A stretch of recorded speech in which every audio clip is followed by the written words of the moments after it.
গত ২৪ ঘন্টা ইরান আর আমেরিকা তো অনেক কিছু করে গেছে। কোনখান থেকে কোনখান শুরু করব তারপরে কিছু বলতেছি ইনশাআল্লাহ থাকেন একসাথে।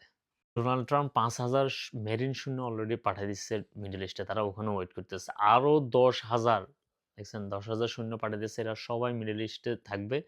তাদের প্ল্যান হচ্ছে গ্রাউন্ড অপারেশন শুরু করবে।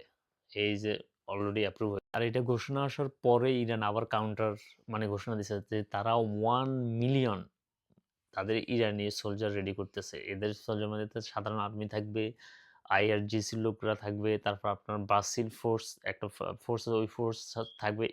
ইভেন সাধারণ জনগণকেও তারা আর্মিং করবে। করে ১ মিলিয়ন রেডি করতেছে। যদি গ্রাউন্ড অপারেশন যদি তারা করে এরা সবাই ঝাঁপায় পড়বে। লাস্ট পর্যন্ত হয়তো ইউরোপ এটাতে জড়ায় যাবে।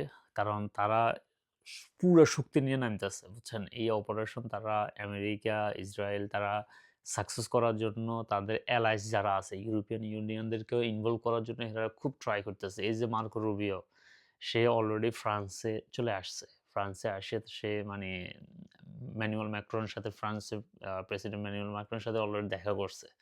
সো এরা এখন লবিং করতেছে যে যেভাবে হোক তাদের পার্টনারদেরকে, তাদের অ্যালাইসদেরকে নিয়ে এটাতে ইনভলভ করার জন্য।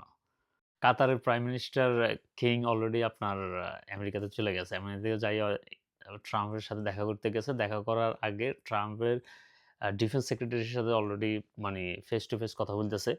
তবে কাতারের অবস্থানটা একটু ডিফারেন্ট। যেমন সৌদি আরব, আপনার বাহরাইন, দুবাই এরা কিন্তু আমেরিকা, ইসরায়েলের সাথে খুব সাথে কাজ করতেছে। এমনকি তাদেরকেও প্রেশার দিতেছে যাতে ইরানকে যাতে এই অঞ্চল থেকে যাতে দাবিয়ে রাখা যায়।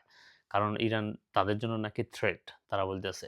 তবে কাতার কিন্তু এভাবে বলতেছে না। কাতার বলতেছে ডি-এসকেলেশন করার জন্য কোনো ডাইরেক্ট কনফ্লিক্ট না হইয়া আলোচনার মাধ্যমে যাতে শান্তি ফেরত আসে। এটা হচ্ছে কাতারের স্ট্যান্স। দেখা যাক কি হয়। সে কি নিয়ে আসে আমেরিকা থেকে। মায়ের একটা যে খুব ভয়াবহ হবে এবার দেখেন। ইসরায়েল অলরেডি ৪০,০০০ রিজার্ভ কল করছে। তাদের যত সৈন্য রিজার্ভ আছে এগুলোর সবারই বলছে তোমরা রেডি হও। তারা লেবাননের পাশে কয়েক কিলোমিটার নিয়ে বাফার জোন করতেছে। এমন একটা অবস্থা চিন্তা করেন। তারা কিন্তু কয়েকটা ফ্রন্টে কিন্তু মানে যুদ্ধ করার মতো তাদের ক্যাপাসিটি আছে। ওখান দিয়ে হচ্ছে আপনার লেবানন, এখানে ইরান, ওখান দিয়ে আবার আ ইয়েমেন। প্রত্যেকটা ফ্রন্টে কিন্তু তারা যুদ্ধ করতেছে। তারপরেও তাদের শেষ হয় না। কি একটা অবস্থা। আর ৪-৫ ঘন্টা আগে ডোনাল্ড ট্রাম্প ইরানকে 3rd আল্টিমেটাম দিছে। এটা হচ্ছে তার ৩য় থ্রেট। আগে দিছিল বলছে ২৪ ঘন্টার ভিতরে যদি ইরান যদি নেগোসিয়েশন না করে তাহলে ইরানের বিভিন্ন তেল খনি, গ্যাস খনি উড়ায় দিবে। এরপরে ২৪ ঘন্টা থেকে সরে আসে বলছে যে ৫ দিন টাইম দিছে যাও। ৫ দিন শেষ হওয়ার সাথে এখন সে এটারে আবার বাড়াইয়া ১০ দিন টাইম দিছে। কয় যাও তোমাদেরকে এবার ১০ দিন টাইম দিছি। চিন্তা করো, করে আসো, নেগোসিয়েশন করো। ঠিক আছে? বাট ইরান প্রত্যেকবার নেগোসিয়েশন রিজেক্ট করছে। তবে ইরান এখন কি করছে দেখেন। বলছে যে তাদেরকে যদি অ্যাটাক করে তারা পাল্টা অ্যাটাক করবে। ইরান অলরেডি দুবাইয়ের কোথায় তারা মারবো, তাদের ইনফ্রাস্ট্রাকচার, তারপর তাদের তেলের খনি, পানির খনি, তারপর গ্যাস, পোর্ট এগুলো অলরেডি তারা একটা লিস্ট কইরা অলরেডি এটা পোস্ট করছে যে আমরা আমাদের উপর অ্যাটাক আসলে আমরা এগুলাতে মাইরা দিমু। কি একটা অবস্থা চিন্তা করেন। তবে ইরান এখানে বড় ধরনের একটা ক্যাচাল লাগাইতেছে। সেটা হচ্ছে তারা হরমুজ প্রণালী যেটা আছে এটার মাঝখানে ট্রোল বসা দিতেছে। ট্রোল বসা দিয়ে যত জাহাজ যাবে তারা ট্রোল দিতে হবে, ফি দিতে হবে এখানে ক্রস করার জন্য। তারা এই ফিটা নিতেছে ডলারে নিতেছে না, নিতেছে ইয়ান, চাইনিজ কারেন্সিতে নিতেছে। অলরেডি তাদের 80% দেখেন 80% অয়েল যতগুলা তারা সেল করছে, যেগুলা ইয়া করছে অথবা যেগুলা ট্রোলের কালেকশন করছে, সবগুলা পেমেন্ট তারা ইয়ানের মাধ্যমে নিছে।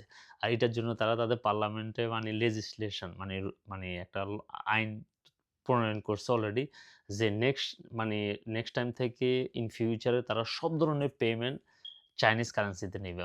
ও ডলারকে করার জন্য, আন্ডারমাইন করার জন্য তারা এখন এটা করতেছে। লাস্ট কয়েক ঘন্টা সবচেয়ে বড় ফানি ২ টা জিনিস ঘটে গেছে। কি ঘটছে ফানি ২ টা জিনিস সেটা দেখেন। কারা আসছে? দেখছনি কে আসছে?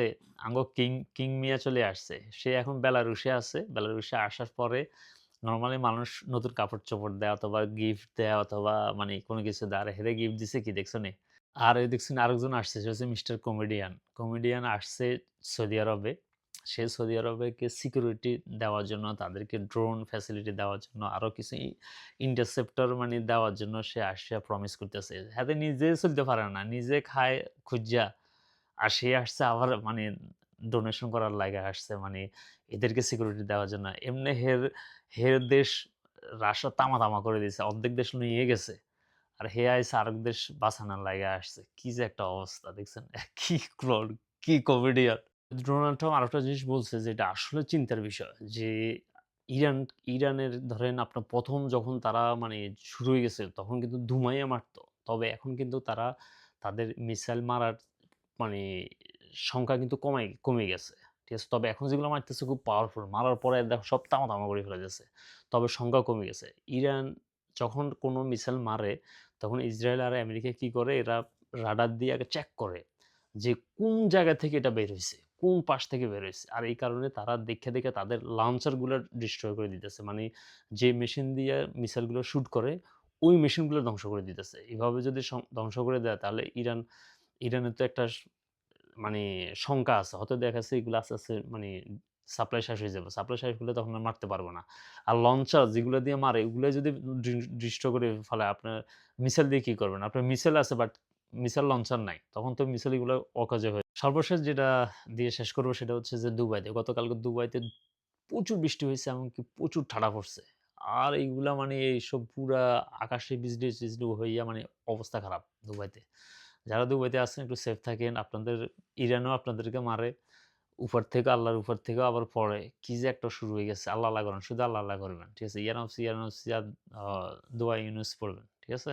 সো এইটাই ছিল লাস্ট ২৪ ঘন্টার সাম আপডেট। তবে সামনের দিকে আরো কিছু ভিডিও দেব যেগুলো হচ্ছে ফাইন্যান্সিয়াল মানুষের বিজনেস কিভাবে ধ্বংস হয়েছে, মানে তাদের কিভাবে আপনাকে ইমপ্যাক্ট করবে এগুলা নিয়ে সিরিজ আকারে ভিডিও পোস্ট করব। লাগিয়ে থাকেন।